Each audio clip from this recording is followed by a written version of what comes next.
Hi అండి, అందరికీ నమస్కారం. నేను మీ తూర్పుగోదావరి అమ్మాయిని. ఇలా చెప్పి చాలా రోజులు అయిపోతుంది కదండి. Welcome back to my channel అండి. ఈరోజు ఫుల్ వీడియోతో నేనైతే మీ ముందుకు వచ్చేసాను. ఫుల్ వీడియో ఏంటంటే పచ్చిరేలు మామిడికాయ అండి, మన గోదావరి స్టైలు. చాలా బాగుంటుంది. ఆల్రెడీ మన ఛానల్లో వేరే స్టైల్ అయితే నేను చేసి పెట్టాను ఫ్రాన్స్ తోటే. ఇప్పుడు మామిడికాయతో రోటీలోకి చాలా బాగుంటుంది. ఒకసారి మీరు కూడా ఇంట్లో పచ్చి మామిడికాయ కనుక ఉంటే పునాసకాయలాగా వస్తాయి కదా, అలా పచ్చి మామిడికాయ ఉంటే ఒకసారి ఫ్రాన్స్ కూడా తెచ్చుకుని, అది పచ్చిరేలు కూడా తెచ్చుకుని ఒకసారి ఇలా అయితే ట్రై చేయండి. మీకు చాలా బాగా నచ్చుతుంది. ప్రాసెస్ కూడా పెద్ద హెవీగా ఉండదండి. కాకపోతే చికెన్ మటన్ టేస్ట్ కన్నా ముందుగా కేజీ రేలు అయితే తెచ్చుకున్నామండి మార్కెట్లోంచి. ఇవైతే వాళ్ళే ఇట్లా తల తోక తీసేసి ఇస్తారు మనకి. కాకపోతే మనం మధ్యలో బ్లాక్ది నరం ఉంటుంది కదా, నేను ఎక్కువ పని ఉండదు అన్నాను, కానీ ఇక్కడే కొంచెమే మనం రైలు శుభ్రం చేసే దగ్గరే పని ఉంటుందండి మనకి. వాళ్ళైతే మామూలుగా పొట్ట అవి తీసేసి ఇస్తారు, కానీ మనం ఈ నరం దగ్గర తీసుకునే దగ్గరే కొంచెం టైం పడుతుందండి మనకి. ఒక 5 మినిట్స్ ఒక 10 మినిట్స్ అలా కేటాయిస్తే మనకి రైలు అనేది శుభ్రంగా ఉంటుంది. ఆ నరం ఏంటంటే రొయ్య యొక్క జీర్ణాశయం అన్నమాట. అది మనం తీసుకుంటేనే టేస్ట్ అనేది బాగుంటుంది. చిన్న రొయ్యలకైతే అంత 2-3 సార్లు కడిగేసుకుంటే మనకి రొయ్యలు అనేది వీడియో చూపిస్తున్నట్టు కొంచెం టైం కేటాయించి ఇలా శుభ్రం చేసుకోండి. నేను రొయ్యలు శుభ్రం చేస్తుండగా రాఖీ పండుగ రోజు సెలబ్రేషన్ కోసం చేసిన వీడియో అండి ఇది. సో నేను తర్వాత మనం వండుకునే ముందుగా స్టవ్ ఆన్ చేసి బాండి పెట్టుకోండి. దాంట్లో రొయ్యలు వేసుకోండి. మనం కడిగి పెట్టుకున్న రొయ్యలు వేసేసుకొని సిమ్లో పెట్టుకుని దాంట్లో కొంచెమంత ఉప్పు కొంచెమంత పసుపు వేసి మనం దానిపైన ప్లేట్ వేసి మూత పెట్టేసుకుంటే దానిలోంచి వాటర్ చాలా వచ్చేస్తాయండి. ఆ వాటర్ ఎవాపరేట్ అయిపోయేదాకా రొయ్యల్ని ఫ్రై చేస్తూ ఉండాలి. దీన్ని మా గోదావరి వాళ్ళు రొయ్యలు పాలించడం అంటారు.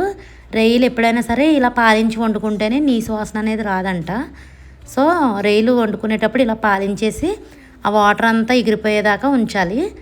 ఎగిరించేసుకొని చూడండి మధ్యలో ఎలా వాటర్ వచ్చేసినాయో, ఈ వాటర్ అంతా అయిపోయేదాకా మనం అడుగంటకుండా ఫ్రై చేసేసుకోవాలి. తర్వాత పక్కన ఆనియన్స్ పచ్చిమిర్చి కట్ చేసి పెట్టుకున్నానండి. అల్లం వెల్లుల్లిపాయ పేస్ట్ కూడా రెడీ చేసి పెట్టుకున్నాను. ఈ రొయ్యలన్నీ తీసేసుకొని అదే బాండీలో కొంచెం ఆయిల్ పోసేసుకోవాలి.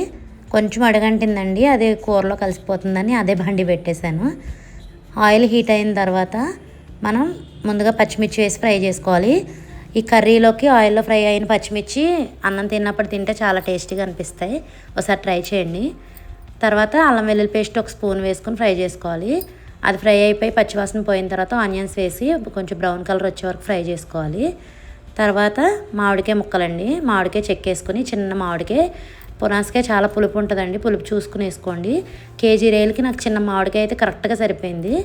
మామిడికాయ ముక్కల్ని కట్ చేసేసుకొని అవి కూడా వేసి కాసేపు ఫ్రై చేసేసుకోవాలి. నేను ఇక్కడ కొత్తిమీర పుదీనా కూడా కరివేపాకు కూడా వేసేసానండి. వేసేసి బాగా ఫ్రై చేసేసుకొని కొంచెం మామిడికాయ ముక్క కొంచెం మెత్తబడే వరకు ఫ్రై చేసేసుకోవాలి. తర్వాత కర్రీకి సరిపడగా ఉప్పు కారం వేసేసుకొని కొంచెం మగ్గిచ్చేసుకోవాలి. ఇది మగ్గుతుండగానే మనం ముందుగా ఫ్రై చేసి పెట్టాం కదా రొయ్యలు, అవి కూడా వేసేసుకోవాలి.